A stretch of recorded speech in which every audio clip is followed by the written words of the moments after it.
C'est à cœur ouvert, sans filtre et sans tabou, que le leader d'opinion de l'environnement syndical du transport gabonais et africain, Albert Bernard Bongo Essono, président de la FEGASTA, a fait le point de l'actualité sur les futures élections professionnelles, la carte professionnelle des chauffeurs de taxi et transport suburbain, en faisant la chute sur le conflit qui oppose le ministère du Transport à la municipalité sur la gestion des sites. Je suis d'abord secrétaire général de la Fédération des transports de la communauté économique des États de l'Afrique centrale, en abrégé FETRAN-CAC, et membre de l'Union africaine des transports. Et en même temps, je suis le président de la Fédération gabonaise des syndicats du secteur des transports et assimilés, en abrégé FEGASTA.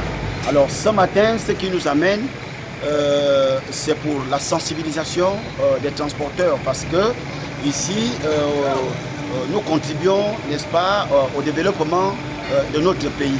Donc comme il y a les élections qui sont à l'avenir, donc nous sensibilisons et nous voulons aussi en même temps attirer l'attention du président de la République, qui est en même temps président de la République, chef de l'État et chef du gouvernement, parce que nous louons son initiative d'avoir organisé. C'est vrai que c'est conformément à la loi, mais comme le Gabon avait déjà ratifié, n'est-ce pas, cette convention sur les élections professionnelles, donc le président de la République n'a eu que l'applicabilité, n'est-ce pas, de cette mesure. Donc nous louons son initiative et maintenant nous attirons l'attention du gouvernement, parce que le président de la République, il est seulement, non pas seulement chef président de la République, mais il est chef du gouvernement. Nous devons normalement participer à cette élection professionnelle pour que chacun reste de son côté. Et cette élection parle de la représentativité. Et nous participons beaucoup, n'est-ce pas, au développement de l'économie de notre pays. Donc nous sommes les pines dorsales de l'économie de notre pays. Sans transport, les populations ne peuvent pas se déplacer. Donc nous ne voulons pas que nous soyons en marge de cette élection, parce qu'on parle de la représentativité. La FEGASTA aujourd'hui a une représentativité nationale. Et c'est grâce à cette fédération que j'ai été, n'est-ce pas, désigné secrétaire général de la fédération, n'est-ce pas, des transports de la communauté économique des États de l'Afrique centrale. Donc ici, nous sensibilisons les transporteurs qui doivent prendre part à cette grande élection du jamais vu depuis que le Gabon existe. Nous louons l'initiative du président de la République et nous rappelons au président de la République que nous devons participer pleinement à cette élection afin que nous quittons l'informel et que nous puissions aller dans le formel. Parce que nous avons des textes qui sont régis. Nous avons le décret 126 qui institue l'obligation de la formation professionnelle.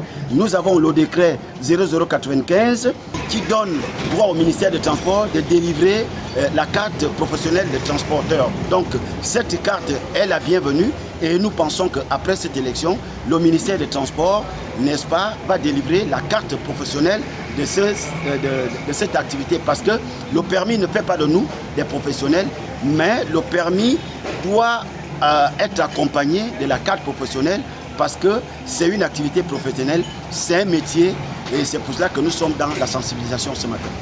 Ce sont des décrets qui sont signés par le président de la République avec le gouvernement. C'est des décrets qui datent depuis 2022 et nous louons le courage du président de la République, chef de l'État, son Excellence Brice Clotaire Oligui Nguema, qui a demandé à ce que cette élection puisse avoir lieu. Alors ces documents, ce sont des décrets qui régissent, n'est-ce pas, notre secteur d'activité. Le premier décret, c'est le décret 126 qui institue l'obligation de la formation professionnelle. Et le deuxième décret, c'est le décret 0095 du 28 février qui donne le droit, n'est-ce pas, à tout transporteur d'être détenteur d'une carte professionnelle de transport. Or, vous voyez que le secteur des transports était dans les formels, mais à travers cette élection, nous allons être dans le formel.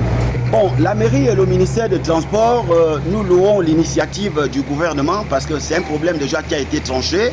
Le dernier point qui restait, c'était le même conflit se posait entre l'OPRAC avec la mairie d'Ovendo.